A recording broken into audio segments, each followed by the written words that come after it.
So I did my speech on dissociative identity disorder. It was previously known as multiple personality disorder, but it got changed to dissociative identity disorder because it's a more accurate name. So, what exactly is dissociative identity disorder? It is a mental disorder characterized by the maintenance of at least two distinct and relatively enduring personality states. Basically, it's when you switch to alternate identities, and each identity has a different personality, a different name, a different personal history. It's completely crazy. So, how do you get this disorder? You develop it in your childhood because you experience trauma. Now, most often it forms in people who were subject to long-term physical or emotional abuse. So, if you go through a lot of trauma and abuse in your childhood, you'll develop disorder. So why does this happen? Because your personality is still forming during your childhood, so you're more able to step out of yourself and observe what's happening around you like it's happening to someone else. So that's basically called dissociating. And like I explained, that's when you have like an out-of-body experience, if you've ever had that happen. So that's what dissociating is. So this turns into something that the person does to cope with the different situations. And if you dissociate enough while your personality is still developing, you will develop multiple personalities to cope with the different situations that are happening to you. And that's why it mostly happens to people that experience abuse, because they dissociate more often. So each personality is called an alter. And there's different types of personalities, and they all have different roles. So the host is the original personality.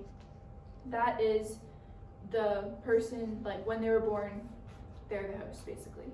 And then there are child alters, or the littles as they're called. And basically they speak and act like children. They are a version of the person without any of the trauma that they experienced. They're like the innocence embodied basically of the person.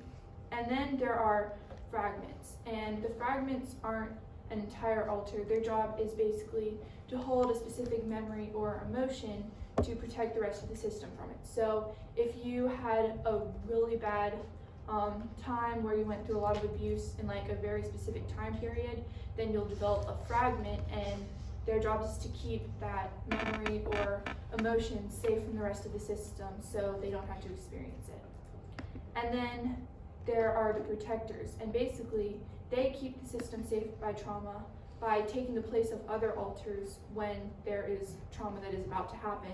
So basically they experience it instead of the other alters. So their focus is basically defending the system and taking care of the system. And then there's the gatekeeper. And the gatekeeper's job is to keep the traumatized alters from surfacing, because traumatized alters might wish to harm the body, or do things that would ruin the life of the host and its different alters. And so the gatekeepers can control which alters are allowed to surface and which alters are allowed to take control of the body. So different alters can take control at different times depending on the situation and which would be most suited to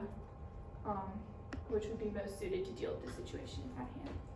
So there are a lot of different symptoms to tell if you have dissociative identity disorder.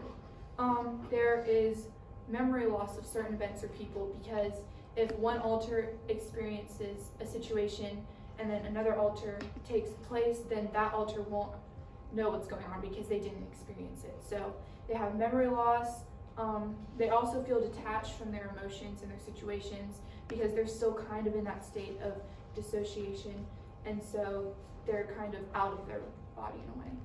And they also have a distorted perception of the people and things around them. They have a blurred sense of identity, because if you're a bunch of people in one body, then who are you really? It's a big mess with identity, a lot of confusion there.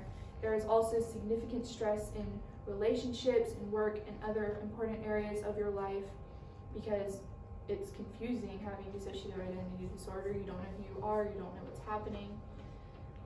There's also inability to cope with emotions and stress, and mental health problems like anxiety, depression, and things like that would naturally come from having a disorder like that. So, failing to treat it.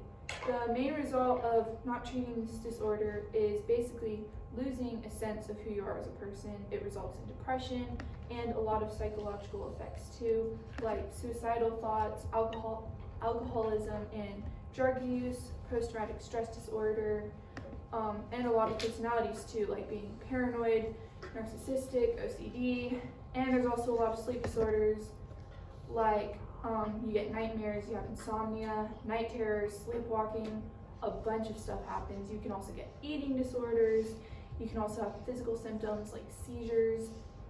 There are a lot of things that can happen if you don't treat dissociative identity disorder. So, how can you get help if you think you have DID? If you've experienced trauma, the first thing you need to do is talk to someone. This can be a trusted friend, a doctor, or someone within your faith community, like a pastor. It can really be whoever you trust, but you just have to make sure that you trust them before you talk to someone like that. It also helps to talk to a professional, obviously. They can help make sure that you do have dissociative identity disorder, and they can help you cope with it. Because the main treatment for DID is speaking therapy, which is things like talking to a therapist, psychotherapy, and family therapy. How can you help someone else? The best thing that you can do to someone that has dissociative identity disorder is be a sympathetic listener. Don't try to diagnose them or give them advice on what to do because you are not a medical professional. You don't know what they're going through. If they've already gone through abuse and trauma in their early life, then you need to the best thing you can do is be a safe friend. It might be necessary to recommend them to go to therapy or something like that if they have suicidal thoughts or self-harmful thoughts like that. If they do, then it's best to just recommend for them to go to a professional so they can help deal with that. Overall, the best thing that you can do is be a listening ear and be a good friend to them. That's it. Good job. How long was that? That was good. That was 7.5 minutes. Just right.